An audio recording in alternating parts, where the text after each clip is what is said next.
Hello, everybody, and welcome into the 4-3 show. We are back on Monday. We are back to regular schedule. I'm your host, Ryan Blank. I'm alongside Parker Dunn, Pat Fortuna, and Dominic Stern. Gentlemen, how are we doing tonight?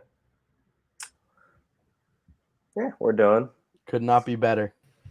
It's been a rough day for my Padres fandom, but I got to watch a beautiful game of the Bears, just absolutely awful offense. And, I always reminisce of the Cody Parkey game, and then all the Bears fans were just all over the Rams, just all over them saying, we're going to beat you guys, we're going to beat you guys, we're going to beat you guys before they even beat the Eagles.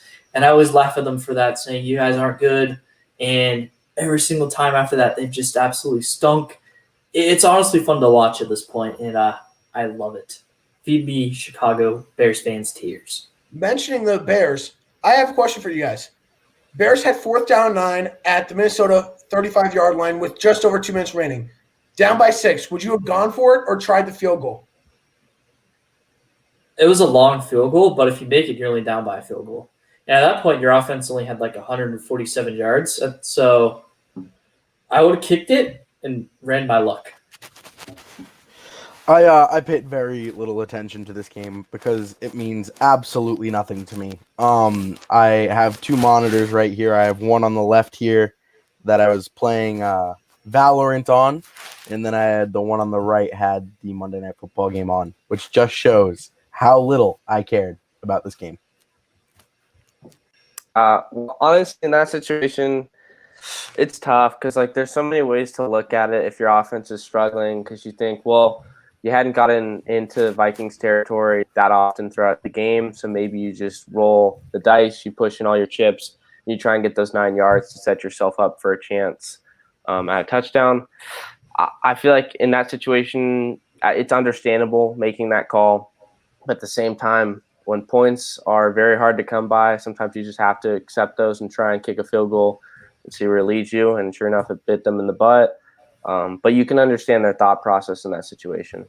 Yeah, I understand the thought process completely. I probably would have tried it. Would have been like a 52, 53-yard field goal.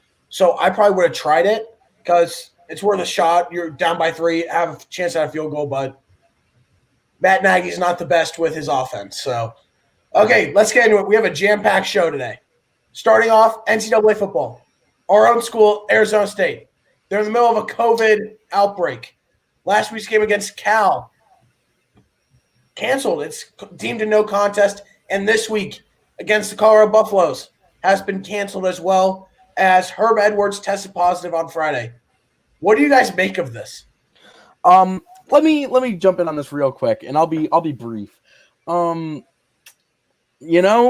I guarantee you, maybe not Jaden Daniels, but I'm going to use his name because he's the biggest name on the team. I guarantee you Jaden Daniels, or maybe the backup quarterback, went to a Halloween party. Then the next day he went to his reps. He went and he did his reps and he spread COVID to the rest of the team. Sorry, there's pink on me because there's a T-Mobile ad playing. So basically, I think that this is definitely some carelessness from college football players. That's almost because I don't think Herb Edwards is going out anywhere that really puts him at a high risk. So I think that if college football players want to play this season, they have to take it as seriously as professionals are. And I don't think that a lot of college players, because they're just kids our age, are going to make decisions that are going to keep their season going at a safe and healthy pace. Well, I don't even think it's that. I think it's just the matter of college sports aren't built to play in a pandemic. I said this on several episodes back over the summer before college sports really geared up. It's not just that, Pat. I'm sure that maybe someone did break the rules. We don't know this. Nothing is confirmed at this point. No player has even come out and said, I've tested positive. It's just been reports saying that that a ton of players have been affected, and of course, Coach Herm Edwards and a couple of other staff members. But it's just the fact that you're on campus or even off campus in an apartment complex with a bunch of other students who they might go out and then they come back to the apartment complex. You just walk by them, in the complex or something like that. And then all of a sudden you might get it. So it's tough. And we'll see how college basketball season handles this, because with a smaller, closer team, Outbreaks could be really bad within teams, or the teams could just completely avoid it if that happens. We'll see. But for college football, Arizona State's in a really bad spot right now.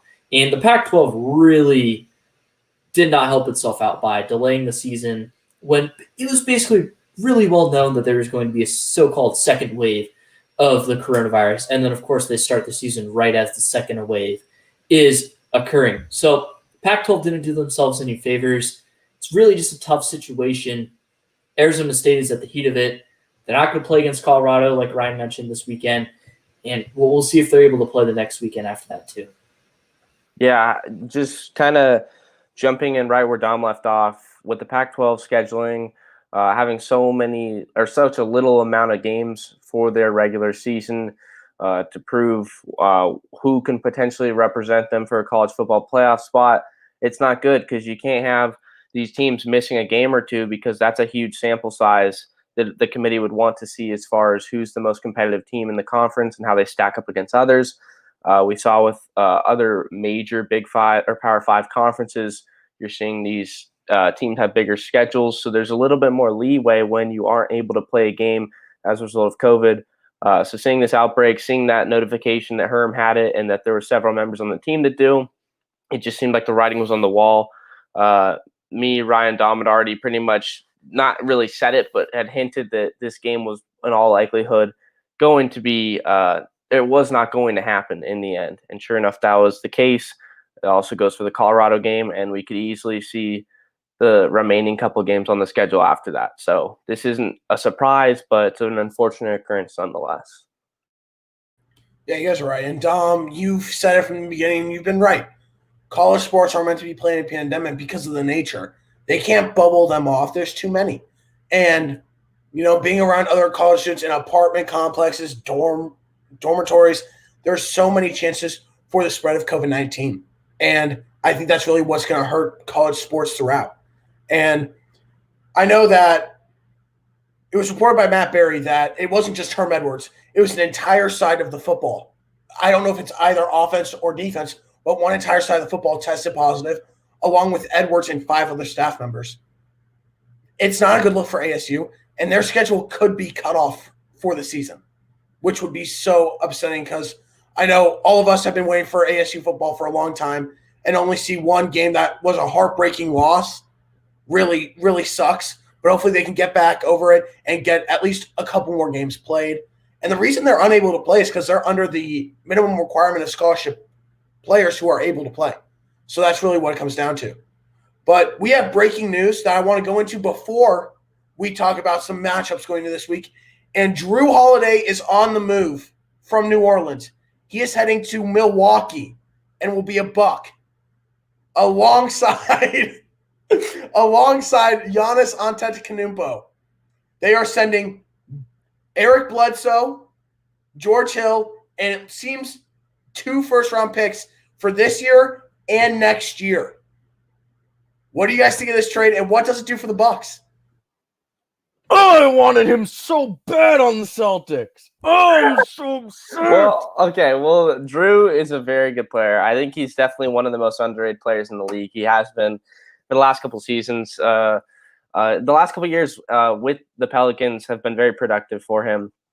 We've seen him do some very good things. So I think that he's one of the most underrated players because he's one of those rare 2 guards that plays very good defense. I don't want to say lock up the opposing guard of a team, but he's definitely going to do a very good job of limiting them and what they're able to do from an offensive perspective, while also providing some good stuff on the other end. So I think that he's a good player, and I think that that's huge for the Bucks because you're getting rid of a guy like Eric Bledsoe and Hale. Those are guys that, Bledsoe had his moments, but he didn't do too much for Milwaukee. And sure enough, the winning formula wasn't there. They weren't able to be very successful and not only have a chance at a championship, but just make it deep to get out of the East. So I like this move. I think Drew joining Giannis is going to be a very formidable thing alongside Chris Middleton. I like this move a lot, especially if you're a Milwaukee fan out there. This is a good move. And they made it a priority this offseason to help Giannis because they know that if they don't help him get to an NBA Finals this year, obviously the goal is to win it. But if they don't even get there, then he's going to be upset and he's going to walk is basically what's going to happen. And they basically told him, hey, we're going to keep you happy. We're going to get you that ring. We're going to get us a ring with you. So I think this is a good move for them. Yeah, this is a huge move. Upgrades them at point guard above Bledsoe and gets rid of 2 big contracts in Hill and Bledsoe as well. It makes a lot of sense. Bledsoe's a great defender. He's a great scorer. I think this is a huge move for them, and I'm very excited to see what they do with it. And I think that for the Bucks, they needed to make a move like this. They needed to upgrade at point guard and get a solid guy to create a nice trio with Middleton, Giannis, and now Jrue Holiday. So it's a great trade, and I think it's really going to help them stay very competitive and one of those teams to beat in the Eastern Conference. But we also have another trade. Robert Covington is going to the Trailblazers for Trevor Ariza, the number 16 pick in Wednesday's draft, and it appears to be a 2021 projected first-round pick as well. What do you guys think about this trade? I don't necessarily, other than the draft pick, which I don't know who they're eyeing with that 16th overall pick. I don't see how this makes the Trailblazers, or how this makes the Rockets. 76ers, or the Rockets, sorry, not the 76ers. He hasn't been there for a while. Any better. The Rockets are tanking. They're done for. God rest their souls. It was nice watching you the past few years, but we'll see you later. I just don't know what What can did he happen. say that? Because I agree, Pat. I think that honestly, with all these rumors swirling around, and honestly, like that trade, yeah, like we could talk about the trade all we want, but like just with the Rockets as a whole, I agree. I think that they need to sell shop. They need to start to rebuild because the winning formula and what they had there with James Harden, they got really close. They were consistently competing with the likes of the powerhouse of the Warriors when they had Kevin Durant. They gave them a run for their money in ways that no one else did, with the exception to the Cavs, who they would always play in the finals. They made it tough on them. So they got really close. They were very, very close. Like, I can't stress that enough. They took them to 7. And this is a team that just needs to rebuild. They need to start over, and they need to send those guys out as many picks that they can get, as much draft capital. That's what they got to do. Okay, I'll take over here. This is actually a very good trade for the Blazers. They want to stack up, and they want to get back to where they can be. They had to fight in the bowl to be the 8th seed, and they fought and they got in. But now they're trying to reestablish themselves as one of the top dogs. And this could be the piece that replaces Melo, who was on a 1-year deal. And Covington, he played big pieces for the Rockets. He played as their big man, which was shocking. But overall, he played some great basketball for them and was a big piece. And I think that this is a good trade for the Blazers to continue to add pieces and continue to get themselves back to where they were a couple of years ago, where they were close to the finals. Just imagine being the Houston Rockets and your star player turns down $50 million from you guys. Wow. Hold on. The Bucks are also sending the Pelicans 3 future first-round draft picks in this deal. Wow. Oh! Okay. Oh! No! Okay. No! Great. So Pat, next time, are you happy now? Are you happier? Are you happier? Well, I mean, I didn't think that they were going to need 3 first-round draft picks. Right. I thought maybe Gordon Hayward. They probably needed to take on heavy contracts in Hill and Bledsoe. Yeah, exactly. But So overall, I think it's going to be worth it for the Bucks if they get to the finals.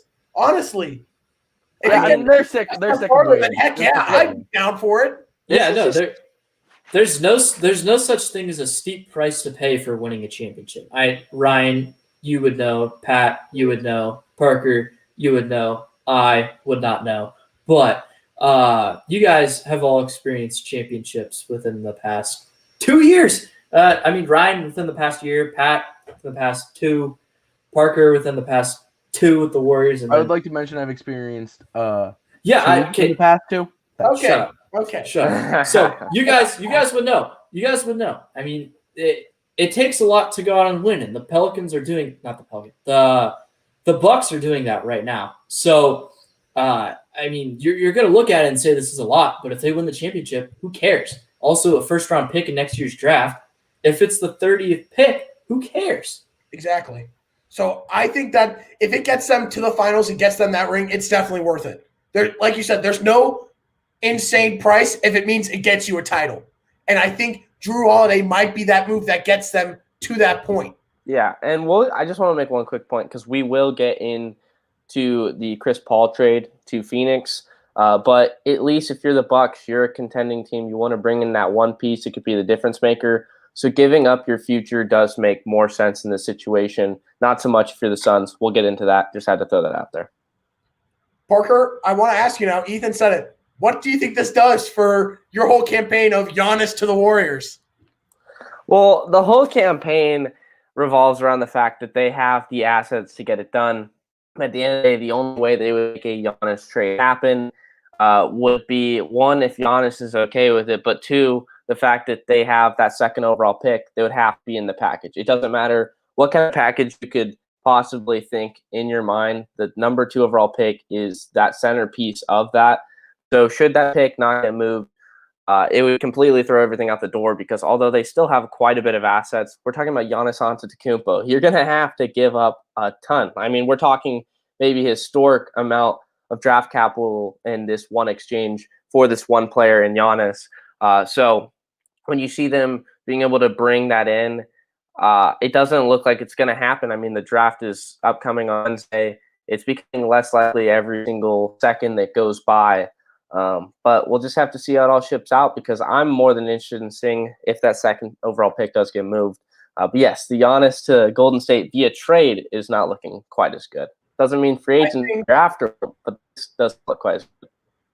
Parker, I think there's no chance of a trade. They just got Drew Holiday to beef up to go to the finals with Giannis. Give it one last run at least. I don't think he's going to be moved whatsoever. I don't think there's a chance. Yeah, it does. It does not appear very likely anymore after a move like that. It seems like they want to go with what they've got, with what could be the last year to do it with Giannis, and we'll see how far it gets them. Okay, let's get back on topic. There's one game I want to highlight in college football this week. Top 10 matchup. It's in Columbus. It's the number 3 Ohio State Buckeyes taking on the number 9 Indiana Hoosiers.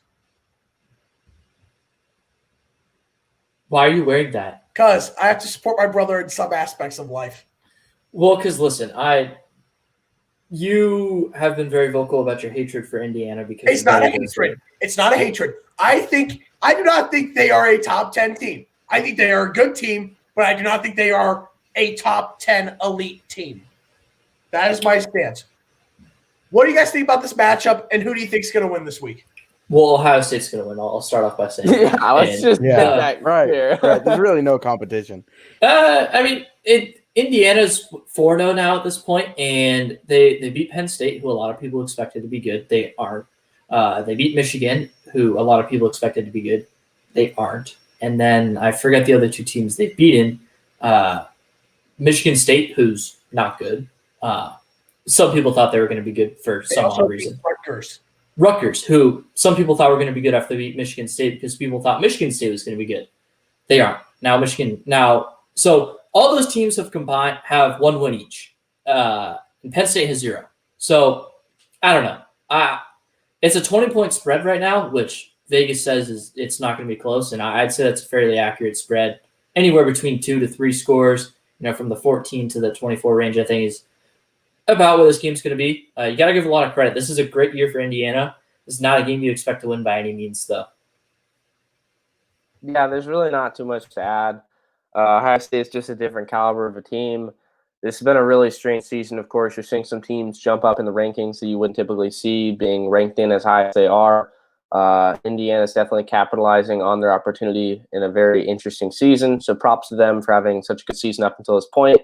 And we'll see what they're able to do out there. But I don't expect it to be that competitive.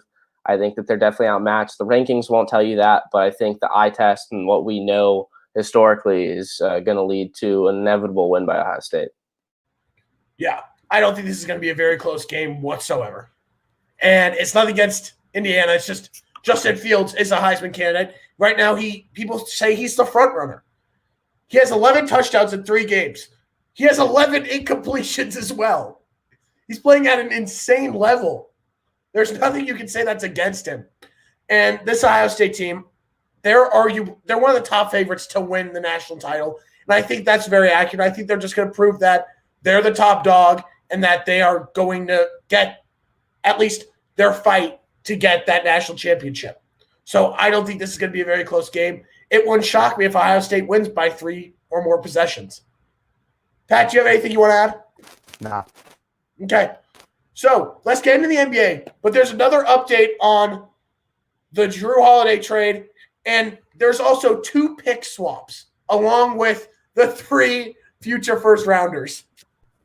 So and I mean that makes sense for the Bucks because those picks are going to be at the back ideally for them. So this will help them out a bit, while also being reasonable for the Pelicans. Yeah, that's a blockbuster. But speaking of a blockbuster, let's get into Chris Paul. Chris Paul is now a Phoenix Sun.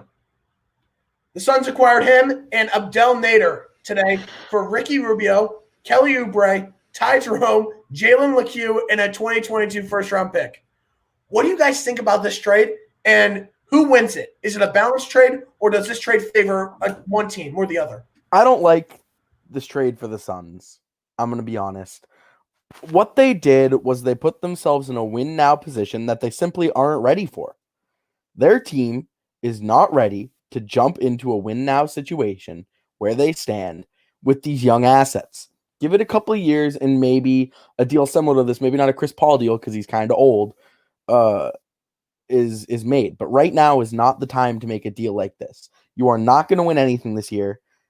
And all this does, I mean, the one benefit I can see from this trade is when CP3's contract is up with them, they will have so much cap room, it won't even be funny. That is the silver lining of this trade for Chris Paul, or for the Suns acquiring Chris Paul.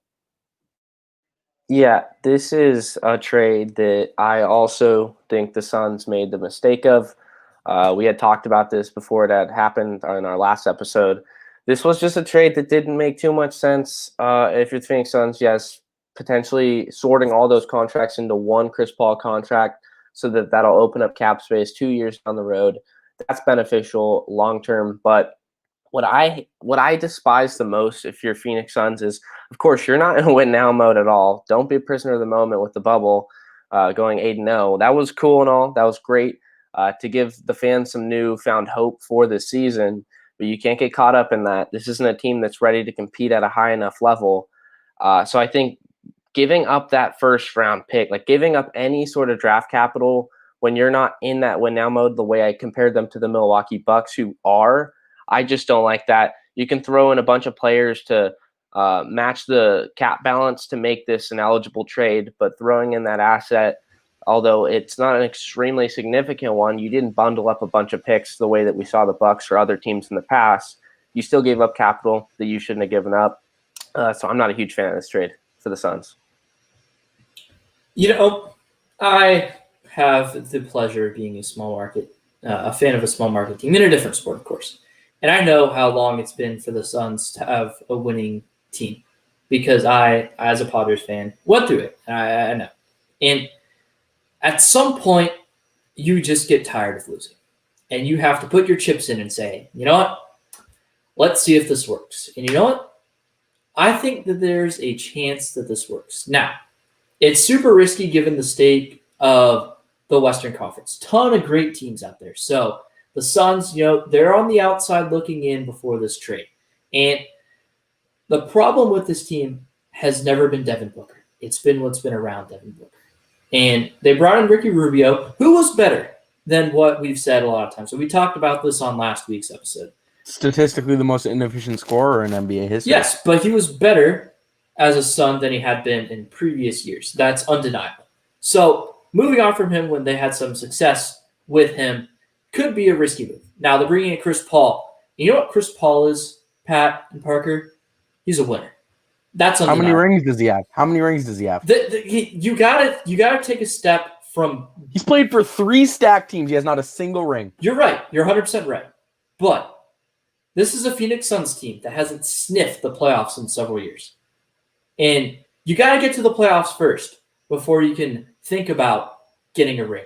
And you know what? If Chris Paul comes in, because he's only under contract for 2 more years, And if Chris Paul can find a way to elevate this core to a position where once Chris Paul's contract is done, they can go elsewhere, that is a huge win for Phoenix. They don't have to win a playoff series.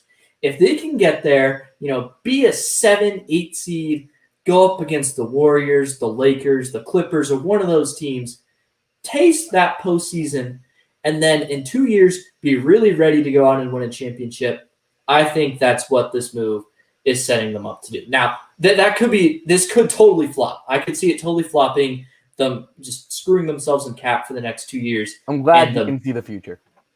I can't. No. So I didn't say. I'm just saying I could see this being a very successful move. It could also be a terrible move, Pat. You said what you said could be right, but I'm saying that Chris Paul's a winner. He's a better player than Ricky Rubio, and I think he gives him a better chance to win in 2020, 2021.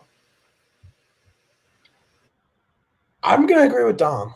I actually think this is not a terrible trade for the Suns. Did they give up a lot? Yes, they did. But looking at it, they had to give up that much to balance the cap. They had to. But if you want to look at this, Chris Paul is coming off a great season. All-NBA second-team nomination. He took a Thunder team with an extremely young core and a less talented team without him to a number 5 seed in the playoffs this year. The Suns, with this move, are proving that they want to win, that they are willing to do what it takes to win to their star in Devin Booker and other free agents. So this gives them opportunities for more free agents. They still have some cap where they can do it, where they can get some free agents. I believe with this move, the Suns are a playoff team this year. I think that this is a near perfect fit for Devin Booker, a guy who's going to spread the floor, who's going to balance him out with scoring. I think that Devin Booker is going to see an uptick in his production, especially off the ball. Chris Paul attracts the defenses so well, and he's a terrific passer. So I think that this is actually a good move for the Suns, and this opens up more opportunities for them with free agents and to show people that they are serious about winning. Can I make a prediction right now that we can save and we can come back to it when it happens? Yes, go ahead. Go ahead. Suns win 30, 35 games this year. They don't win anymore. 35 is their ceiling, 30 is their floor. And you know what? I agree because the season's not going to be full length. All right, fine. So what are we saying? 60 game season? 72. So it was 72 is what was approved. All right, 25 win season. Okay. We shall see. That's the beauty of predictions. It makes it that much more fun. Somebody bookmarked, of course, including you saying the Patriots were going to make the playoffs. Well, it's looking better now than it was a few weeks ago. They're only 2 games out. I tweeted that after the game, and I don't know how their offense looked impressive against a really stout Ravens defense, but you know what? It did. They're 2 games out. And I think the honesty, Dom. I always give honesty. I respect Now, that. sometimes I'm wrong, and I admit when I'm wrong. I've admitted so many times about the Chiefs' defense last year, the Steelers this year. Hey! I said it. Top 20. That's part of the business that we're all trying to be into. You're gonna be wrong. You have to accept it. Yeah. Ryan's wrong more than I am, though. Yeah, just because I bring up the Chiefs, and I've been right more than you. Remember Pittsburgh too? Yeah, remember our pick'em both years and in college basketball. This is scary, guys. I'm scared. I'm nervous. Can we go to the next topic? You live a couple thousand miles away from us, Ryan. I live a couple minutes from Let's make sure we get to it. Let's flip the script to what this does for the Thunder. They now have 17 picks. Good for the Thunder. Good for the Thunder. And they're still a pretty darn good team. Their draft capital is unbelievable. Like, it's unheard of how many first-round picks they will consistently have. I believe they're going to have, 2 this year, and then for 3 straight years, they'll have minimum of 3 picks. It's just in the first round. It's literally like my league. It's literally like my league for them they're playing. It's playing chess while we're all playing checkers. Like, they have so many 14-year-olds right now in the gym training for a great future, and it's gonna be great for them. Because honestly, all they have to do is hit on a certain amount of those picks, and their future could be very bright. So it's very impressive what they've done. Also, they could just package those and just get up into like another top 10 pick. So there's so many opportunities and aspects that you can go with the amount of picks they have. But they add another piece in Kelly Oubre, who I think they could really help them develop. They've got Lou Dort. They've got Shai Gilgeous-Alexander, who stepped up this year. Now, I think Kelly Oubre is only 24. I think that's actually a good, solid young core that you can maybe build around. But let's get into another trade as the Thunder are looking to rebuild. They not just ship off Chris Paul, but they also shipped Dennis Schroeder to the Lakers for Danny Green and the number 28 pick in Wednesday's draft. Schroeder averaged over 18 points and 4 assists per game this year for the Thunder while shooting over 38% from deep. What do you guys think about this trade? I like this trade. I think it's good. And you can speak from the Lakers' perspective, Dom, if you'd like. I was just going to say, I don't think they're rebuilding. I think they're just retooling. Because, I mean, they made the playoffs last year, and they're getting a bunch of pieces back and forth. They're just retooling and setting themselves up for the future in the process. So, Parker, you can go now. Like, I just wanted to rephrase what Ryan said. Yeah, I like this a lot if you're the Lakers. They wanted to potentially go out and upgrade at guard before the trade deadline. And I think that they're doing a very good job by bringing in Dennis. He's a player that put up very good numbers. He was my 6th man of the year vote.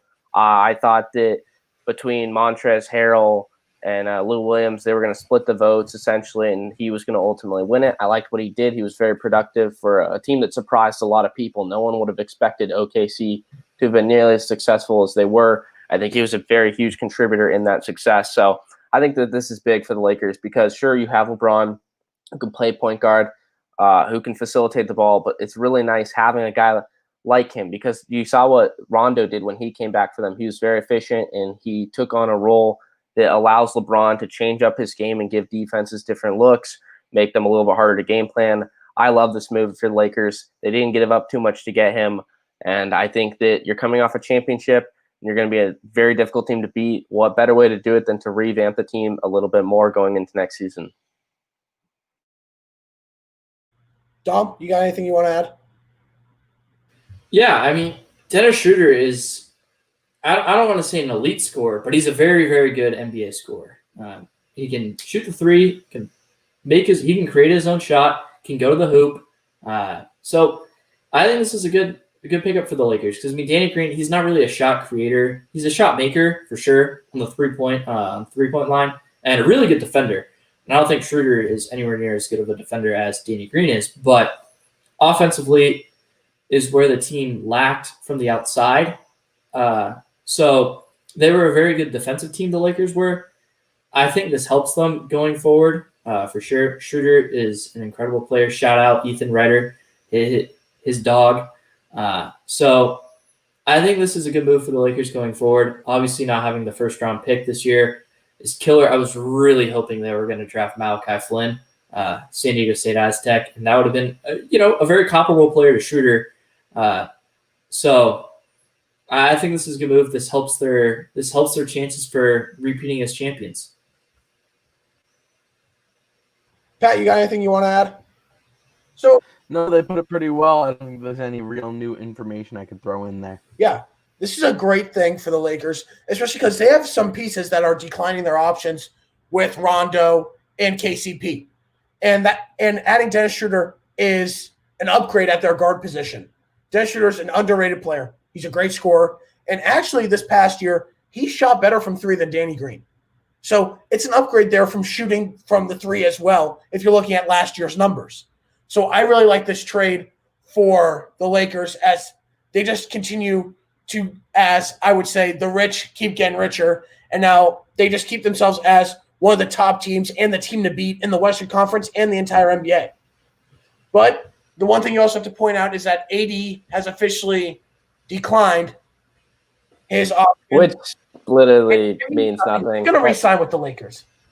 That we don't even have to get into it. That's no. Hold on. To Bulls fans, this means something. It means you can just reel him in and sucker him in because he's coming back to the Lakers. Let's be real. He had more fun this year playing for the Lakers than he did in New Orleans, and that's because he got to play with LeBron. He got to win a championship, which is something New Orleans never really gave him the opportunity to. And I think New Orleans is going to be very well set up down the line with everything they've acquired to get and giving up Anthony Davis, and then now in the Drew Holiday trade.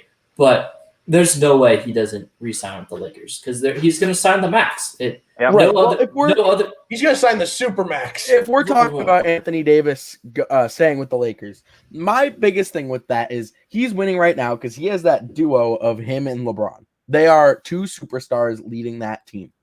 How much longer is LeBron James going to be a superstar for? I mean, I know we say that every year, but and I'm not trying to make the argument that LeBron James is going to be washed, but the odds are if Anthony Davis signs a supermax contract, LeBron James doesn't stick around for the whole thing. So eventually you're going to have that transition of power. If he signs a 5-year contract, no way LeBron plays until he's 41. I mean, what makes you say that? There's no way. I just can't fathom an NBA player. I don't know. I mean, there's got to be a point where it goes from LeBron's team to AD's team, right? Yeah, and I think that LeBron has 2 more years left on his contract, right? He signed a 4-year deal. Yeah. So he's got 2 more years, and then if AD signs, like Pat mentioned, a 5-year deal, then it's AD's team for 3 years. If LeBron leaves. Now, Pat, I think it's certainly a possibility that LeBron James doesn't return after that contract. And see, I can laugh at myself. And I think that's I do that all the time with names. I think that's highly likely. And at that point, salary's going to clear up for the Lakers, and they'll try and build it around Anthony Davis's team. I don't think there's anything wrong with that. And the Lakers are going to be favorites as long as LeBron is wearing the purple and gold. Yeah, there's not too much to add other than the fact that this team with LeBron, he's going to continue to play at a high level. People keep thinking it's kind of like the Brady thing. When's he going to hit that wall? When's the peak going to occur? When's he going to go downward? He keeps rising. He's not going down anytime soon. We'll see what we get out of him next year. With limited rest, with a smaller offseason, we could see his numbers take a bit of a step back since they did make a championship run and won it all this year. I definitely think that could have some sort of effect on the season that he and the Lakers team collectively has. But either way, LeBron's going to do his thing. I don't expect him to slow down too much anytime soon. I don't expect LeBron to slow down at all. In year 17, he led the league in assists. What else can you ask from the guy? I'm not, and no, this wasn't meant to be a LeBron. I know you're not saying that at all. I know you're not. But I'm still going to say that I don't think he's going to slow down. It's just an argument I won't make because I've watched Tom Brady do it year after year. So it's just an argument that I can't make saying, oh, LeBron is going to sputter out.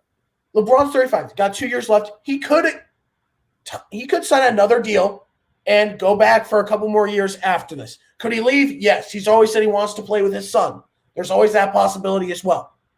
But looking at the now, I don't think there's any way that AD is going to leave because LeBron makes AD better. AD makes LeBron better. They're a perfect mix. They're the best duo in the league. Now adding Dennis Schroeder. This team's insane. They're going to be the best team in the league, and they're going to be the favorites to win the title once again. Their chances of repeating just went up as well. So there's that. But James Harden, reports have come out, he wants out, and he's even declined a contract that would make him the first NBA player ever to make $50 million in a season. Yeah, he's not happy. He wants out. It's simple. The Rockets are totally disassembling their team, and they're going to reassemble it from the ground up. So this James Harden wants out. I understand. I don't blame him. It'll be his 3rd team in his career, and he's a loyal player for the most part, but he's fed up with the Rockets organization. So, yep, the organization has been close to the promised land, or at least reaching it for a chance at the finals, but ultimately fell short. I already kind of mentioned this, so there's not really too much to add. The rumors are he wants to go to Brooklyn. Well, of course, who would not want to join KD and Kyrie over there with the Nets? I don't see that working out. Should that ever be a scenario where they could pull that off? Those are 3 ball-dominant players. The only reason why KD joining the Warriors worked is because of the selflessness from guys like Steph and Clay. They were willing to step back and allow KD to do his thing so that his numbers didn't drop off. I don't expect Kyrie to look to do that. I don't expect James Harden to do that. Because, they could be happy campers now, thinking of the possibility of joining each other for a super team. But I feel like as soon as that were to theoretically happen, it wouldn't go as well. And I think that just wouldn't work. Yeah, I think that the best thing for the Rockets to do at this time is just sell everything and just rebuild.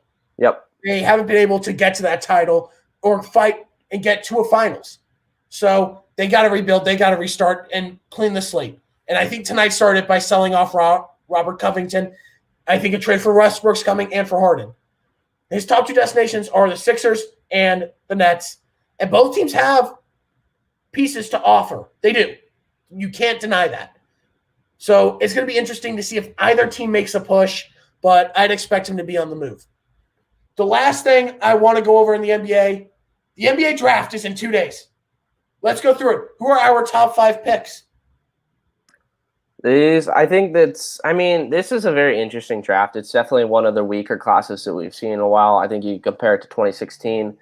The star talent disparity compared to just last year alone is very wide. There's not a consensus number one. It's not like last year where it's like, Zion's going to go number one. It's just a matter of who follows him up. This year's very different. As far as top 5 guys, I've heard the names of the most. Anthony Edwards is going to come up. LaMelo Ball is. You're going to have James Wiseman. Onyeka Okongwu is a guy who's been trending upward since the season ended. When college basketball was stalled and there was no longer a tournament. He's a guy that's been projected to potentially crack the top 3. I personally don't see that happening, but you never know on draft night. Crazy situations could come about, especially with all these new trades occurring. And if there's going to be one other guy, it's Denny Avdia. He has looked very good. He's one of those European prospects. I think that's definitely gained traction. You look back to Kristaps Porzingis, now Luka Doncic. Those European players are legit. You see these young guys that are professionals up against a high level of competition. I expect him to go high as well. That would be my top 5. I would assume that most would agree. You might be able to throw in some other guys, but those seem like the consensus 5 right there. I will give you my top 3 in no particular order. Then I will give you my 4th or 5th. That is it. I will have no justification for any of them. Yeah, that was also no particular order as well. I'm sure you can justify it yourselves. LaMelo Ball, James Wiseman, Anthony Edwards, and Obi Toppin is either going 4th or 5th. So the first 3 I said are my top 3 in any particular order, and Obi Toppin is going 4th or 5th. The best player in this draft is Onyeka Okongwu out of USC. I think him and LaMelo are number 1 and number 2. And I think, this is my hot take, I think Onyeka Okongwu is the best player coming out of this draft. A lot of people are going to say that Warriors should draft James Wiseman with that number 2 overall pick. And Wiseman, unbelievably talented player. There's no denying that. But Onyeka Okongwu is better than him. And I think the Warriors, if they want to win a championship right now with their core of Steph Curry, Klay Thompson, and Draymond Green, they should draft Onyeka Okongwu. I also think Anthony Edwards is a top 5 player in this draft. Outside of that, I don't know. I'm not too familiar with this draft class. I was more familiar with it a couple months ago. And then as I realized the draft wasn't going to be until November, I kind of weavered off of it. But those are my thoughts. Malachi Flynn's going to be a steal too. Mini Steph Curry.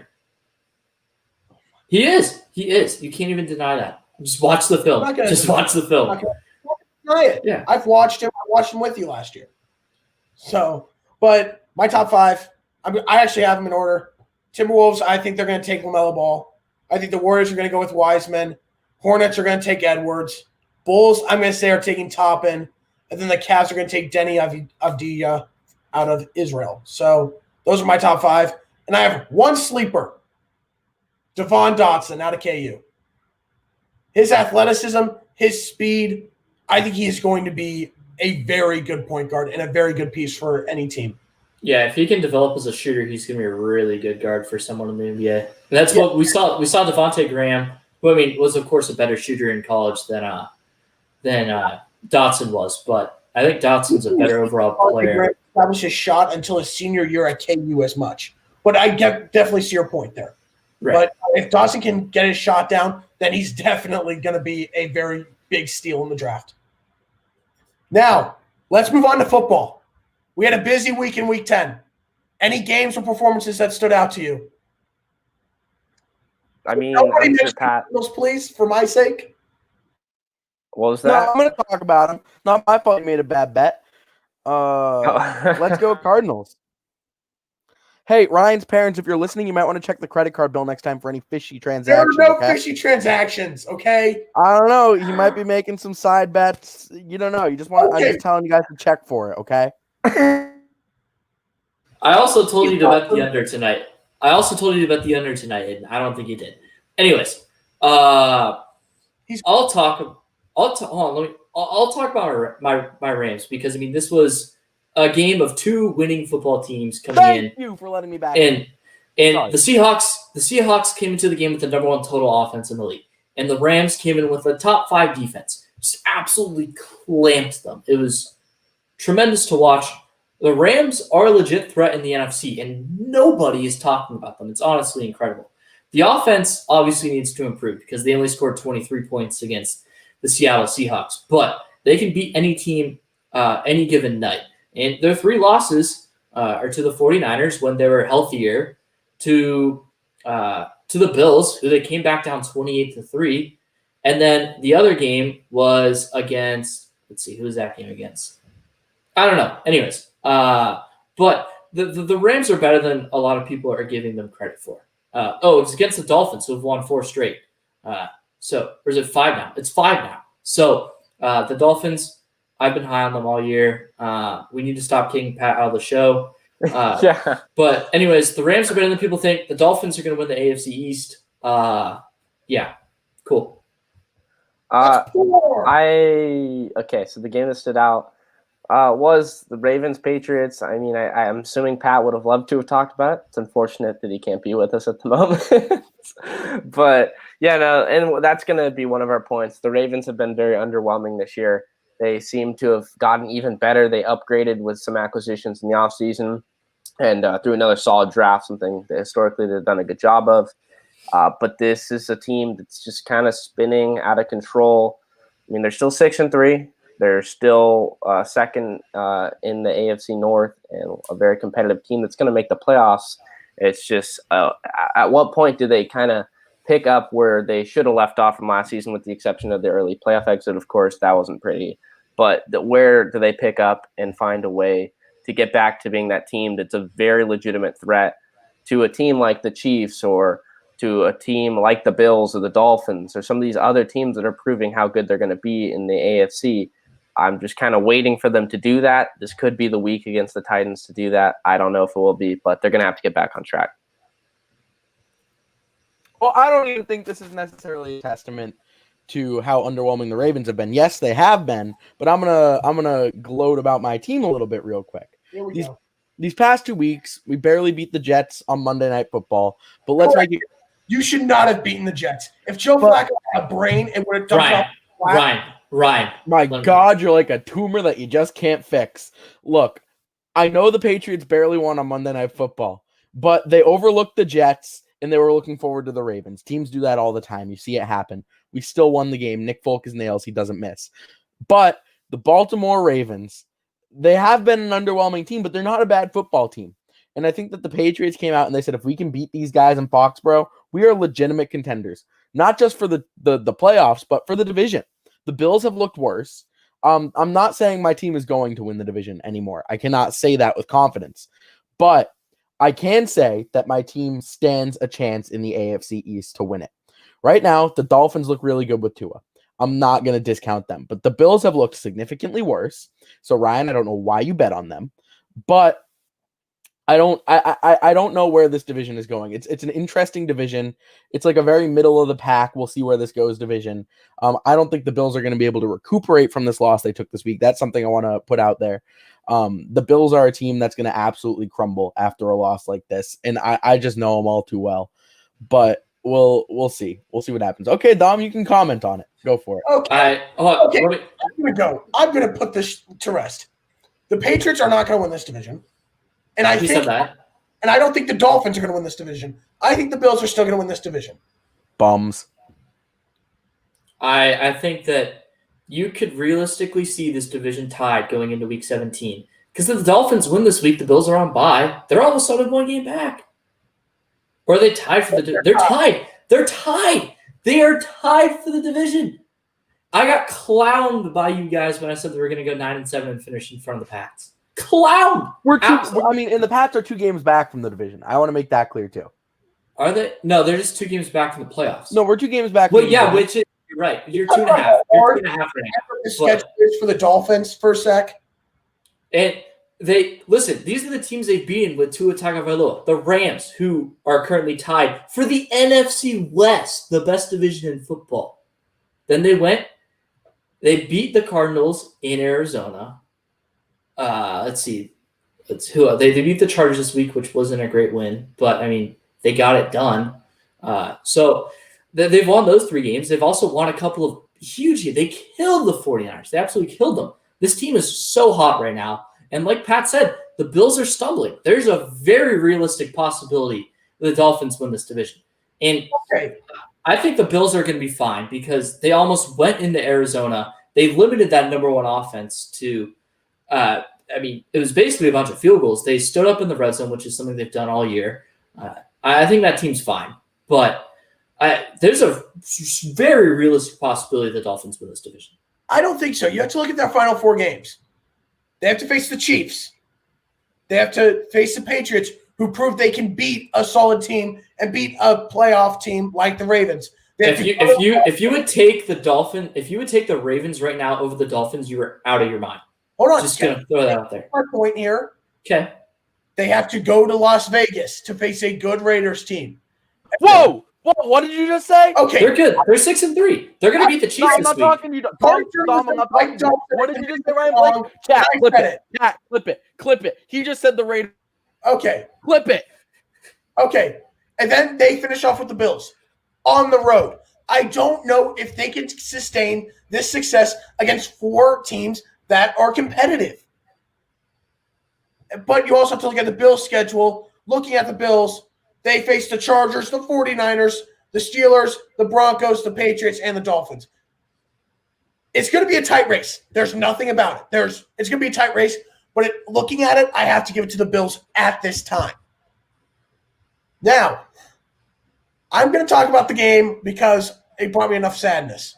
What a game. DeAndre Hopkins proved why he's the best wide receiver in the game of football. What a catch. What a play. Josh Allen, you can't discredit what he did on that final drive and that catch by Stephon Diggs. Terrific play, terrific catch. But Kyler Murray is proving why he is one of the best, if not the best, dual threat quarterback in the league. That play, he escapes Mario Addison there, throws it up, and perfect. He just says, hey, D-Hop will be there. Caught, game. Terrific play. And Kyler's continuously proving why he is going to be and why he is one of the league's best.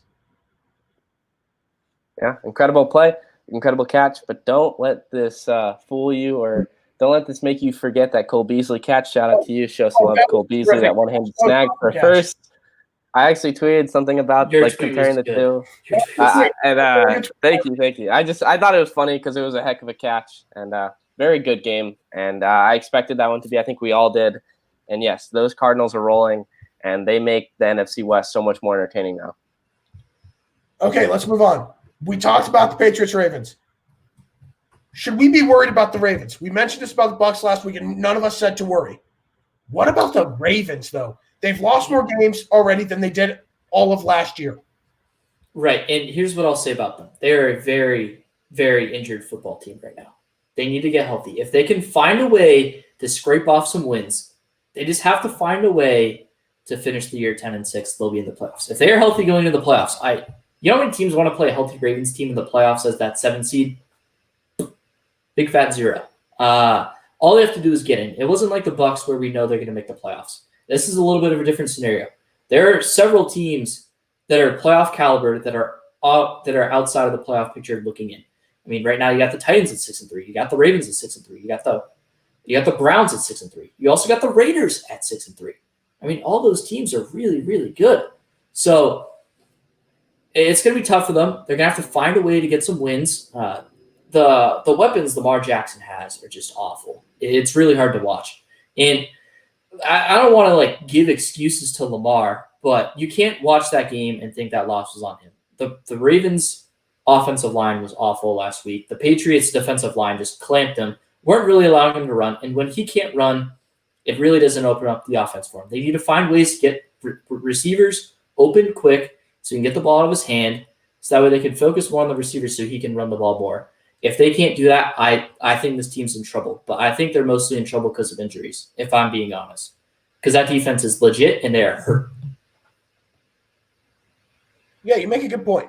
They're very hurt, but also you have to look at a very concerning stat right now is Lamar Jackson's passing.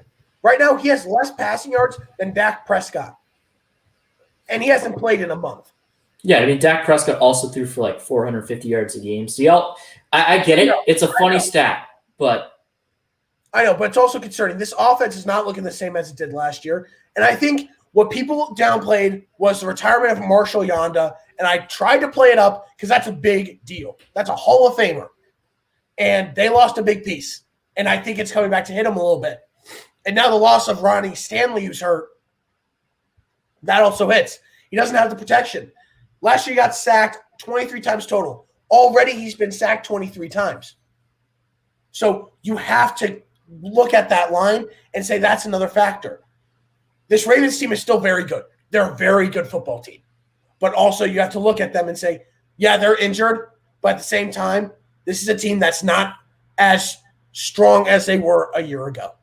100%. And this proves 2 points. Is one, you have to really take advantage of your championship window because we're looking at the two teams that had the best records in their conferences last year.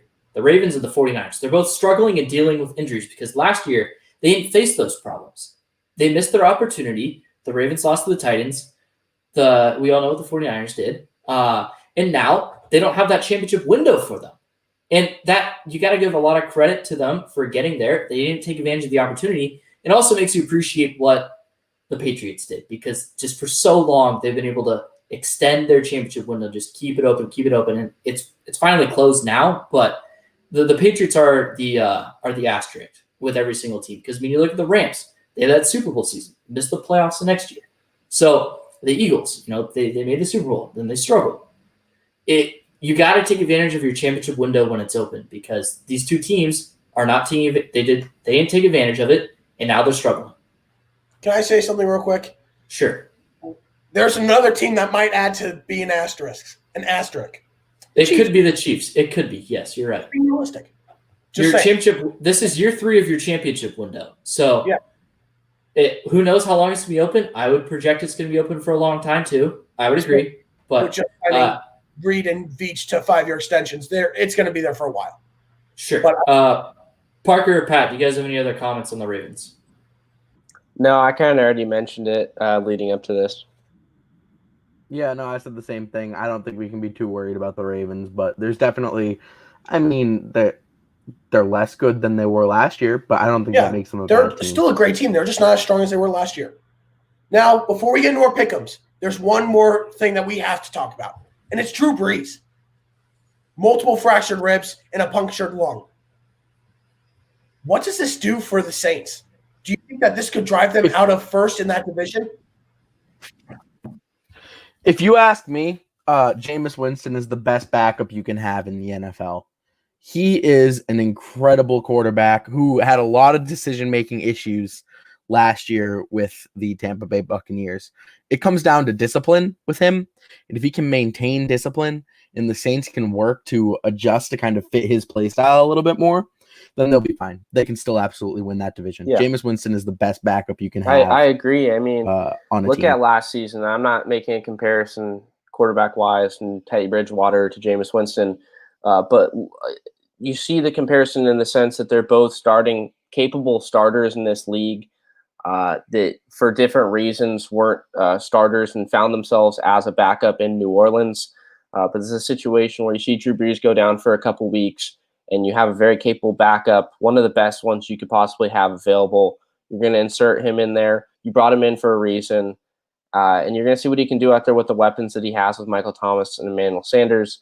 I expect them to be fine. I thought that they would be fine with Teddy Bridgewater at the helm last year. I expect similar results this year. Obviously, the league's constantly changing. You have to constantly adapt. It's a different scenario that you're throwing him out there to. But I expect them to get by in the meantime while Drew heals up. Yeah, they will. This defense got healthy. Marcus Davenport came back. So that's going to carry the team because the offense didn't look great against the 49ers, who, like we've mentioned, have still a good defense without Bosa, without a couple other players. And it's tough to watch because Drew Brees is an all-time great, and this is the second straight year where he's going to be sidelined for several weeks with an injury. And his run's coming to an end. Hopefully the Saints can get him another ring because he deserves it, frankly. But I don't think it's going to affect them, like you guys mentioned. And I think that Jameis Winston, Pat, like you mentioned, a big part of his issue was decision making because he had the 30 for 30 with 30 interceptions. But the way the Saints offense is designed, he doesn't really have to worry about interceptions. It's a bunch of quick throws. It's Michael Thomas, Alvin Kamara, Emmanuel Sanders, Traquan Smith, Jared Cook. They have a ton of weapons that he did have over in Tampa Bay, but the offensive construction of those two teams is totally different because in Tampa Bay, you had the air raid offense with Bruce Arians, and it can work. And I thought it was going to work better for him than it actually did. Unfortunately, it didn't.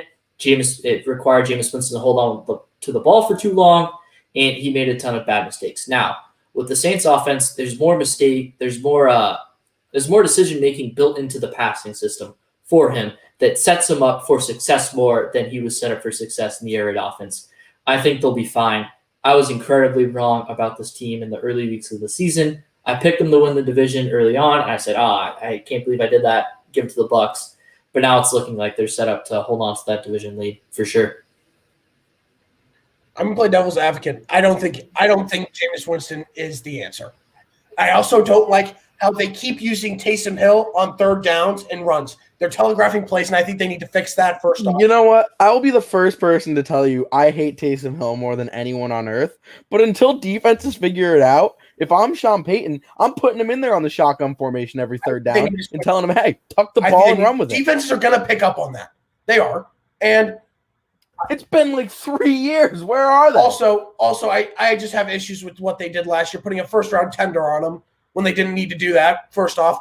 Second off, I think they're telegraphing plays. Defenses are going to figure it out, and I just think they need to use it more sparingly is what I'm saying.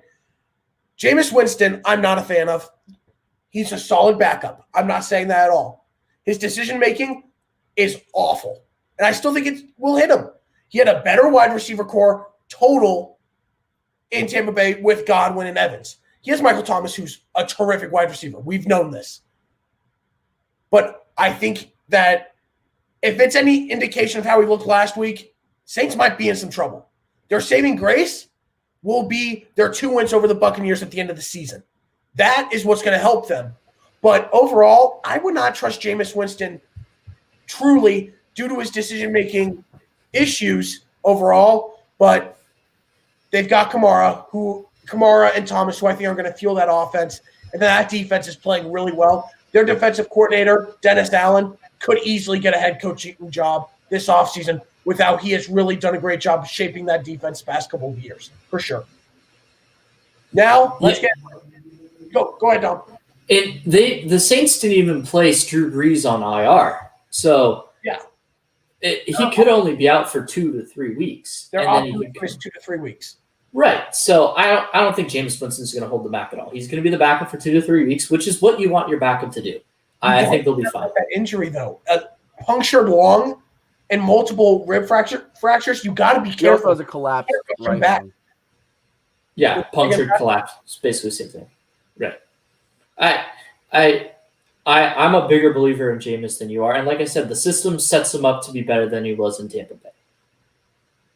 The system is better. I agree. But at the same time, I don't fully trust him with his decision-making issues in the past. That's what I'm saying. So all right, let's get into game picks. Let's hear it. Last place, we got Pat, 85, 62. Third place, Parker, 94, 53, and 1.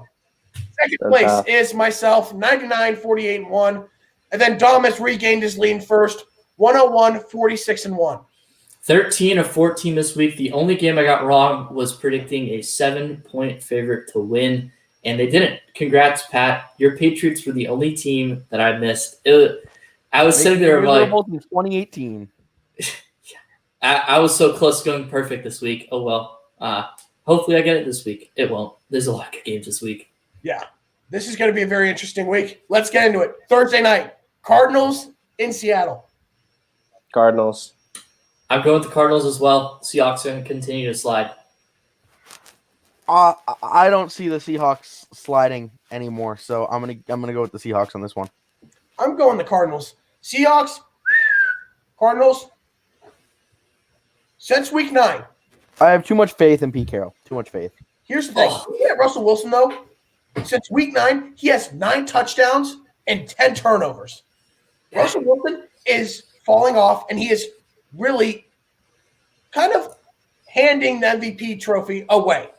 It's like what Fernando Tatis Jr. did. He was the favorite, he was the runaway, and then it's just gone away.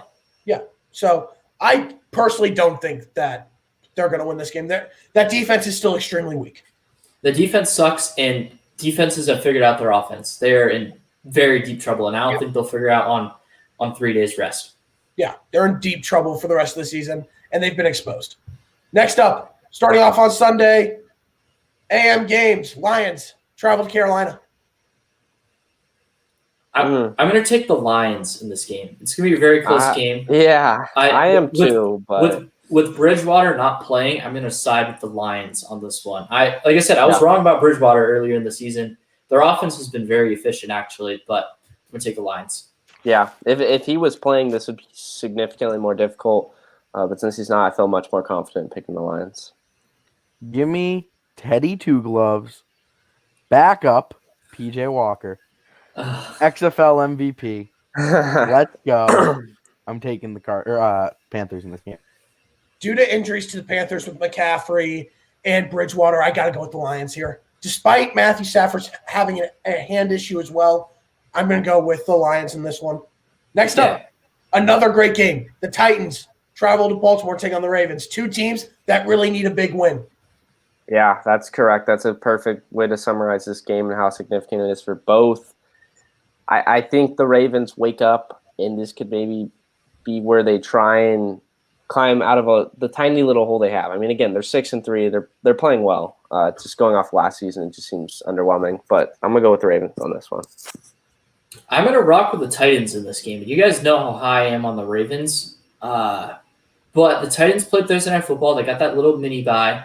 The Ravens are super beat up after playing that game against the Patriots. The Patriots are still a physical team. They're fighting a lot of injuries. I think the Titans, with that long week, are going to come prepared to face Lamar Jackson. I think this is actually going to be a really low-scoring game, despite the Titans' really good offense. I'm going to take the Titans here, though. I'm going with the Titans as well. I believe Ryan Tannehill can get it done. Let's go. I'm worried about this Titans team. The offense has not been as efficient. Derrick Henry's definitely taken a step back. I'm going to go with the Ravens in this one to come back and get a big win here. Next up, Patriots travel to Houston to take on the Texans. Pats. Give me New England, baby. Come on. Come on. I think Pat can actually say that with confidence this week, and I'm going to agree with him. I'm going to take the Pats in this game. It'll be a very close game. Texans-Patriots is almost always close, and I'm going to take the Patriots in this game. They impressed me on Sunday Night Football. I'm going to go with the Patriots as well. I really like what the Patriots did. Got a big win, and I think that momentum is going to carry over. Next up, Steelers travel to Jacksonville. Steelers. Pat? Oh, Just say Steelers. No. Just say Steelers. No. He's just trying to tease us, guys. Just I get it think he over with. is, but We're already over an hour. Let's go. Love Pat. edging. Come on. Pat. Give me the Jacksonville Jaguars. No, you're not. see, for my Play this sake, week? Did you watch them play this week? it's helpful distancing myself, Yeah. but it hurts. We'll see. We'll They- see. They stuck with the Packers team, who I've said continuously is overrated. They don't they don't win big games. I mean, they don't beat the bad teams by close margins.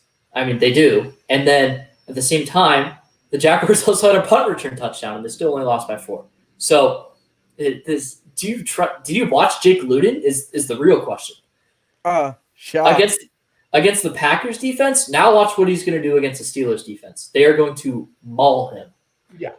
I don't know. We'll have to see. I can't see the Pittsburgh Steelers going 10-0. This is the game I picked them to lose. Let's go, Jaguars. This is easy for me. Give me the Steelers. They're going 10-0. Dude, Pat, just when you're starting to gain momentum on Parker, man. Not really. We'll but see. We'll see. Any Yeah, we given will see. Sunday.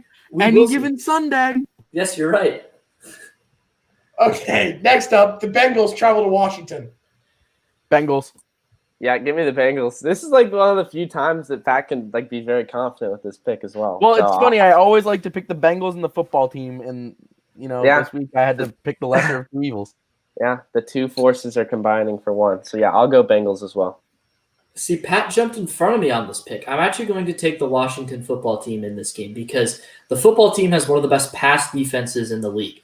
And what is the main source of the Bengals offense? Passing. I think that Alex Smith has played extremely well over the past couple of weeks.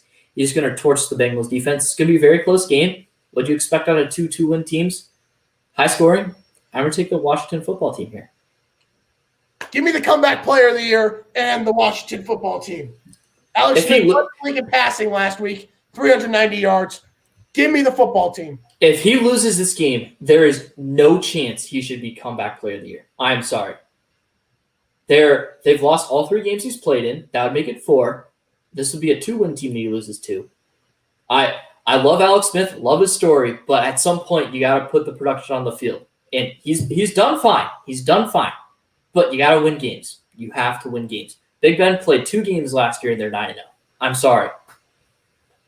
Okay, moving on. Eagles travel to Cleveland. Here we go.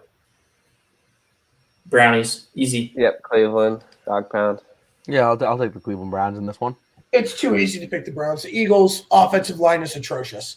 Oh yeah, that reminds me. I hate the Giants. Just want to put that out there. I was on the right side of both those games. You're hearing it here first, gentlemen. Any The Giants are fans. winning the NFC East. It's not personal. I mean, that's not a hot I have take. nothing against you as fans, but I am very upset with Danny Dimes and the Giants right now. I told you exactly what was going to happen both times. Did I I not say it? Did I not say it? I said the Giants have been getting out to early leads. The Eagles have been getting down to big deficits. They're going to come back this time, but the Giants are going to hold on because they're more confident in themselves. That's exactly what happened. And you know what? When I was watching the game, what was so funny is there was a catch on the side, or well, technically it wasn't a catch on the sideline. It was incomplete because Evan Ingram didn't get his feet in bounds, but he made some incredible one-handed catch that, again, it didn't count and technically is not a catch. I'm just referring it to that way because he, in the literal caught sense, the ball. Caught the ball, yes. And I just saw that and said, you can catch that, but you can't catch what would have sealed the game with both hands. And it was literally just putting salt in the wound at that point. High five. Okay, next up, Falcons travel to New Orleans to take on the Saints. Saints. Yep, Saints. Sorry, Ethan. Ethan, No, I got you, buddy. Give me the Falcons. This is a tough game for me. it's just not. Well, I don't trust Jameis Winston. okay. But, do you trust the Falcons or the Saints? You know what? I trust the Saints defense more than the Falcons defense. Give me the Saints. There you go. Okay, next up, Jets at Chargers. Chargers, but I mean, this is one of those games where if the Jets are going to win one, I know they have no incentive to because they should just tank for Trevor Lawrence. But if they were going to, this would be one of those better games to do it. But I'm still going to go with the Chargers. Pat, who are you picking here? I want you to do your thing because I'm already set up. Jets, Jets. Are you taking the Jets, Pat? I was gonna take the If Jets. Sam Darnold Yeah. was playing, it would change things for me. No, but- are you taking the Jets, Pat? Yeah. Let's ride. Let's Jets fly. lover, Pat Soar, Fortuna, soar. We're soaring. The Jets are soaring this week. It's so hard to go 0-16. The Chargers find every way to lose these games. I remember sitting there in San Diego watching them lose to the 0-14 Browns on Christmas Eve. I and saying, remember that. Get That was out brutal. of my city. You're going to break my heart, but you know what? They're going to do it again this week. Give me the Jets. Give them to me. Ryan, You're right, though. hop The on. Chargers Ryan. find every way to lose. They cannot win football games. And they're not a bad team. They're a good team, as a matter of fact. But they cannot win football games. So give me the Jets in this one. Come on, Ryan. Hop on, Jets. I'm going to go with Parker here.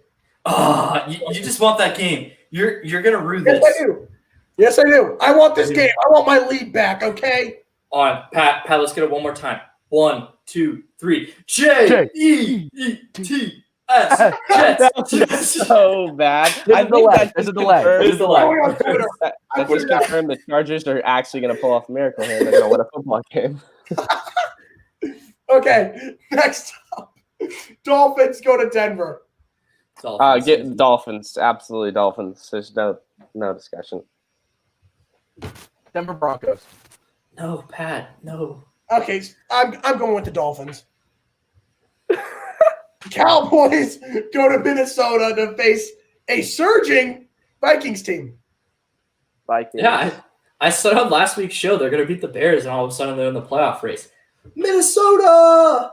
Yeah, I'll take the Vikings here. Believe it or not. Yeah, Vikings. Yeah. Dom, you got Vikings? Yeah, Andy Dalton's playing though, in case that influences anyone's decision. I already did this bit. It's old. Yeah. Give me the You're right. Vikings. I've been high on them. Give me the Vikings. Next up, Packers go to Indianapolis. I would take the Colts. I like what they've done, especially as of late. And go with them. I'll also take the Colts with you, Parker. Big Colts guy. They're coming off that little mini bye. Now, I do think the Packers were overlooking the Jags a bit, and they'll come in prepared for this game, but so will the Colts with that mini bye. Give me the Colts. I've got 3 words for you. Well, technically it's 2 words, but repeated in a sequence of 3. Go Pack, go. Do I really want to ride with Pat here? Dang right you do. I am. Give me the Packers. That's my guy right there. I am Nice playing. 2-2 split. Okay, Sunday night. Chiefs in Vegas. Very good game. Chiefs. Raiders. I knew it. The Raiders could be winless, and I feel like that pick was inevitable.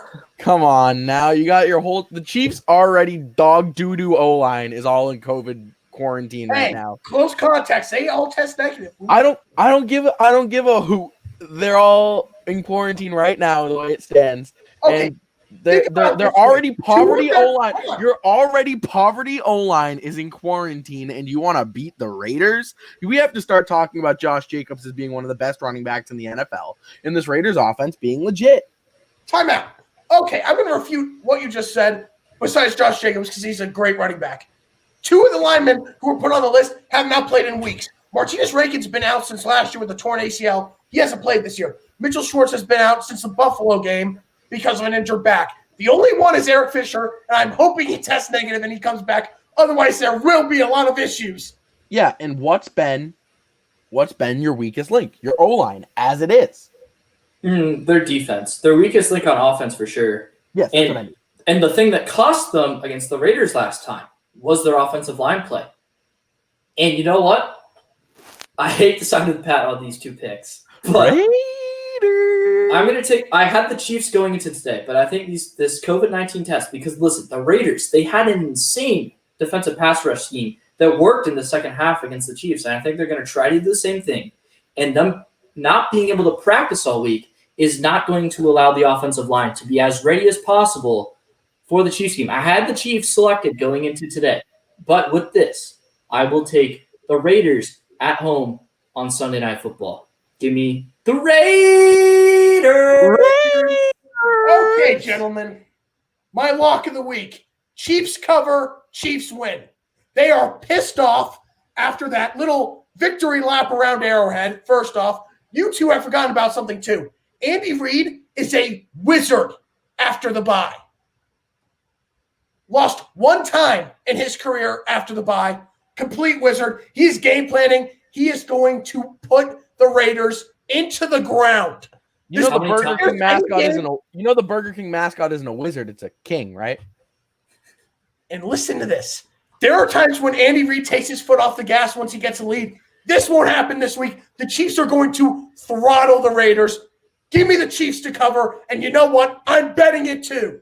Well, Oh, your team no. just lost. Then they lost. That's what that means. Well, no, Okay. he hit on just about everything. It was just a parlay, which I've told him continuous times. Parlays suck. We're not Wow. going to get into it, okay?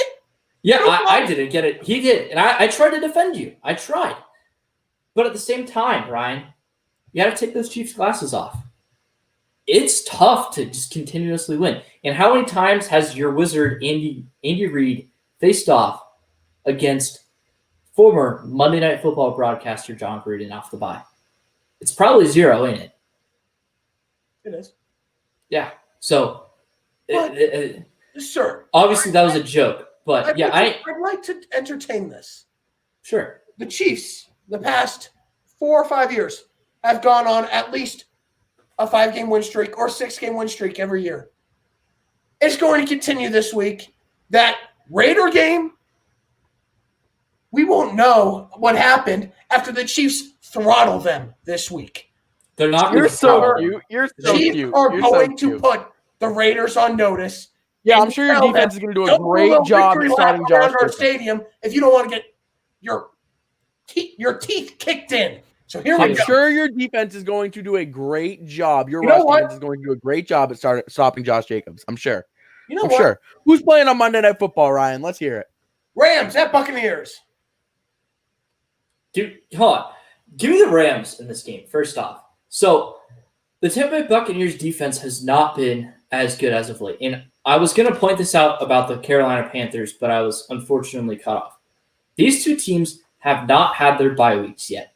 And it's not showing up on the injury report. These two teams are beat up. And I think they're both going to lose this week. The Rams defense is legit. And I think the Rams offense has enough firepower to beat a struggling defense at the moment. It's still a good defense. I think coming out of the bye, the Tampa Bay Buccaneers are going to be just fine. But going into the bye, I think the Rams will beat them. Now, hopefully the Rams can beat – hopefully Sean McVay, he's lost twice to Brian Flores. Hopefully he can get his revenge against Tom Brady this time. Tom Brady didn't beat him in the Super Bowl, but I think that the Rams do get the job done this week. I think they do. It's going to be a great game. Let's see. Yeah. I'm also going to go with the Rams. This was a very difficult game. This is a toss-up. I think there's a lot to like, though. That Rams defense has been beyond legit. I mean, I expected them to be pretty good, but this is definitely going beyond what I had expected going into the year. I think that the offense definitely looks more stable with that O-line. And I think that they're trending in the right direction for a matchup like this. I think they're ready for it. Yeah, give me the Buccaneers all day on this one, actually. I think that Tom Brady mad, and when Tom Brady get mad, he starts throttling teams, and that's the point of the season we're at. So give me the Buccaneers. There is one thing that I don't think Tom and Parker have put into play very precisely. Where has the Buccaneers defense been so strong? When they can get pressure on the quarterback, the Rams' best lineman, Andrew Whitworth, is out. He's not the best lineman. Let's get that out of the way. But yes, he is hurt. You're right. And He's hurt. Yes. And he protects the blind side of your quarterback, Jared Goff, who should have had a heyday on the Seahawks, and he didn't. Threw for 300 yards. Nice. No touchdowns. Should have had a heyday. Give me the Buccaneers in this one. That defense is going to get pressure, and they're going to get back to where that defense is so strong. Give me the Bucs in this one. Well, Ryan, we're separate on a lot of games this week. This could make or break me here. I'm not going to lie. And yeah. I'm confident in some of these picks. Not obviously me picking the Jets. I've said for weeks I was going to pick the Jets no matter how bad they looked and no matter how good the Chargers looked. I was going to pick that. And I was going to pick the Chiefs going into today. Because I picked my games ahead of time. I had the Chiefs locked in because what Ryan said was true. They're going to play bad. And they do play well coming out of the bye. But I think not having your offensive lineman game planning going into a game against a very stout defense will be problematic. I'll say one last thing about the Chiefs. Rent is due, and the landlord wants his money. And that landlord is Tyrann Mathieu. I expect this Chiefs defense to look a lot better. Why are we back on the Chiefs? Nobody cares. He mentioned the Chiefs. I mentioned them. The Chiefs. I mentioned them. I know you mentioned them, but he's never going to be able to get over them. You are okay. I've had enough of him this year. It's a dictatorship on the show. No, I have one. I only cut him when he always attacks me. You've cut me off several times. No. Yes. I cut you off. So many times. You haven't done it in a couple of weeks, but you cut me off all the time. Anyways, Parker, what were you going to say? I just have one closing thought from the Drew Holiday trade with Eric Bledsoe. classic tweet of him saying, "I don't want to be here," back to when he was with the abysmal Phoenix Suns organization. I just thought that was hilarious. I saw that when I was scrolling through Instagram. So shout out to that tweet. Classic. Okay, that is going to conclude this episode of the 4-3 show, which is not a dictatorship. The way you've been treating the mics and the cameras, it kind of has been. Hold on. It's only been one person, and it's Pat. It's been me too. I don't know why you're. Let's wrap it up. Just wrap it up. If you want to look at the private chat, that tells you why. I'm not defending what he's typing in our private chat. Okay. Absolutely. That is going to conclude this episode of the 4-3 show. Everyone, thank you very much for listening. Enjoy this week of NFL football, college football, and whatever else happens in this NBA offseason. I'm your host, Ryan Blake, alongside Dominic Stern, Parker Dunn, and Pat Fortuna, if he even cares. Have a great week.